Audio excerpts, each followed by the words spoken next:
flash flood warning from the National Weather Service. The National Weather Service in Chicago has issued a flash flood warning for Kankakee County in northeastern Illinois until 3:15 a.m.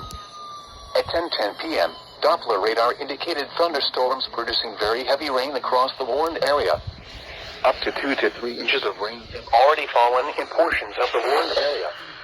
Flash flooding is ongoing or expected to begin shortly. Hazard: flash flooding caused by thunderstorms. Source: radar indicated. Impact: flooding of small creeks and streams, urban areas, highways, streets and underpasses, as well as other drainage and low-lying areas.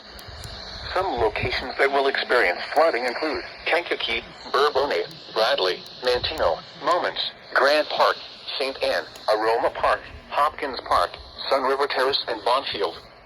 Turn around. Don't drown when encountering flooded roads. Most flood deaths occur in vehicles. Be especially cautious at night when it is harder to recognize the dangers of flooding.